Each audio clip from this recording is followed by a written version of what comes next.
Hello and welcome. I'm Saeed from StoryPlanet.net. Dive right into the essence of the most captivating books without reading them cover to cover. Whether you're on the go, at the gym, or just relaxing at home, we offer you a unique and enriching listening experience.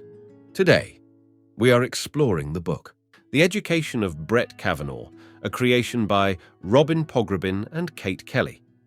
The Education of Brett Kavanaugh, 2019, thoroughly examines the confirmation process of Supreme Court Justice Brett Kavanaugh, delving into his high school and college years through interviews with former classmates. The book also delves into the turbulent political environment during the confirmation, detailing the impact it had on all parties. Before we delve into these revelations, it's interesting to note that Robin Pogrebin, a New York Times reporter, has covered city news and media. She currently investigates cultural institution politics at the Culture Desk. Having also worked at ABC News and the New York Observer, she graduated from Yale University in 1987. Kate Kelly, also a New York Times reporter, focuses on Wall Street. She authored the best-selling book Street Fighters, 2009, about the recent financial crisis. Kelly's prior experience includes CNBC, the New York Observer, and the Wall Street Journal. She graduated from Columbia University in 1993. With 10 key ideas to unveil, brace yourself for a deep dive into this captivating book on StoryPlanet.net. To start, briefly explore the contentious confirmation of Brett Kavanaugh to the Supreme Court. In 2018, Brett Kavanaugh faced accusations of sexual misconduct during his confirmation for Supreme Court Justice.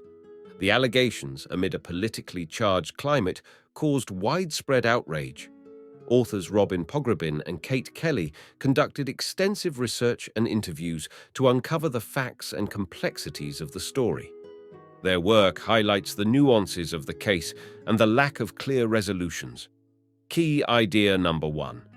Brett Kavanaugh attended a Catholic high school known for its strong emphasis on sports, drinking culture, and casual misogyny. Brett Kavanaugh attended Mater Dei and Georgetown Prep, both all-boys Catholic schools in Maryland with traditional values. The schools emphasized hard work, sports, prayer, and a jock-centric culture.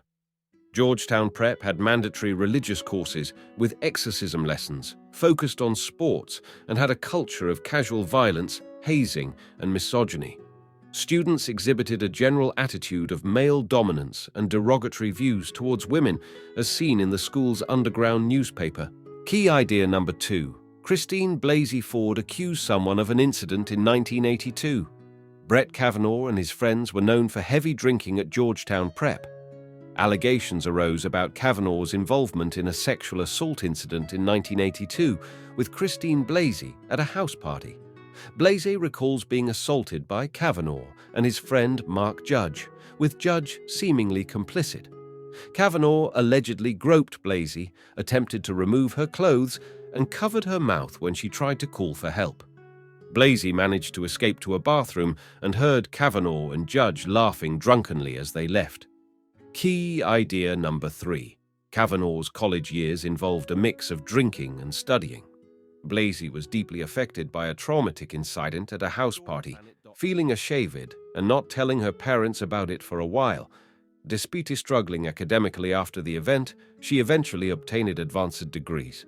Kavanaugh excelled academically, attended Yale, and was known as a hard worker and occasional heavy drinker. He associated with jocks, drank heavily, and was involved in fraternity activities, with allegations of a drunken incident at a Yale party. Key idea number 4. Deborah Ramirez accuses an incident involving a Yale dorm party. In 1983, Yale students started Feb Club for keg parties.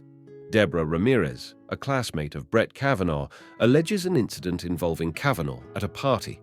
Ramirez, of a modest background, felt targeted for jokes due to her ethnicity and drank excessively at a party where she was subjected to inappropriate behavior. Ramirez, a Catholic, felt her reputation shattered but was reluctant to share details with her parents. A classmate corroborated hearing about the incident from others. Key idea number 5. Kavanaugh's career after Yale Law School culminated in a controversial nomination to the Supreme Court in 2018. Brett Kavanaugh's career includes working at law firms, clerking for Judge Alex Kozinski, being part of Ken Starr's team during Clinton's impeachment, and working in the White House under George W. Bush. Kavanaugh later became a federal judge and was nominated for the Supreme Court in a politically charged environment linked to past controversial nominations and national political divisions. Key idea number 6. Sexual assault accusations surfaced shortly after Brett Kavanaugh's nomination in 2018. Dr. Christine Blasey Ford revealed her assault allegations against Brett Kavanaugh to a few people before his nomination to the Supreme Court. Feeling civic duty, she reached out to her senator while asking for anonymity. Her lawyer, Deborah Katz, helped her. The story leaked, causing uproar. Senator Feinstein kept Ford's statement private, leading to Republican backlash. Key idea number 7. Ford's public testimony was widely seen as impressive and credible. Christine Blasey. Ford's allegation against Brett Kavanaugh became public, leading to an onslaught of harassment, threats, and support towards her and her family. Ford testified before the committee, providing a convincing account of the incident. Her testimony resonated with many women, leading to an increase in calls to the National Sexual Assault Hotline and empowerment of others to share their own traumatic experiences. Key idea number 8. Kavanaugh testified with frustration due to the process and bitterness regarding questions about his drinking. Brett Kavanaugh focused on preparing for his appearance before the committee, encountering uncomfortable sexual nature questions. He faced delayed testimony due to harassing messages to his family. Allegations of past incidents emerged, including exposure to Ramirez. Kavanaugh showed a range of emotions during testimony, being accused of being aggressive and confrontational, which was viewed negatively for someone seeking a balanced approach required for the position. Kavanaugh expressed frustration, saw the allegations as politically motivated, and displayed emotional moments during the testimony. He became combative when questioned about his drinking habits, especially with Senator Klobuchar, but later apologized. Many classmates doubted his claims about never blacking out from drinking. Key idea number 9. Controversial week-long FBI investigation before vote. After Kavanaugh's emotional testimony, differing opinions emerged on his Supreme Court suitability. A brief FBI investigation was carried out, but it had limitations, excluding important individuals from interviews. The Senator vote ended up being the closest in 150 years, with 50 in favor and 48 opposed.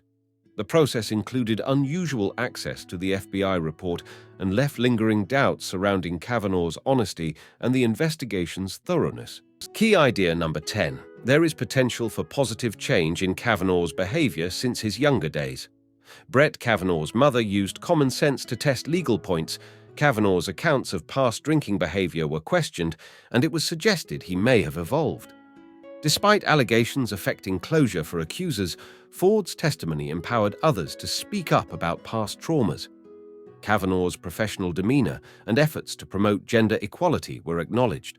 In conclusion, the text discusses the controversial events surrounding Brett Kavanaugh's Supreme Court confirmation amid political polarization. While allegations against Kavanaugh were intense, there are lingering questions.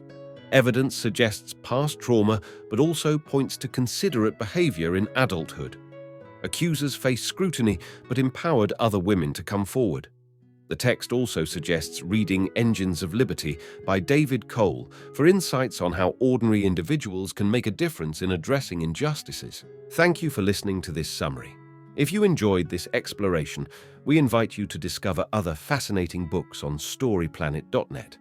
Don't wait any longer. A multitude of books, stories, and knowledge await you there. See you soon on storyplanet.net.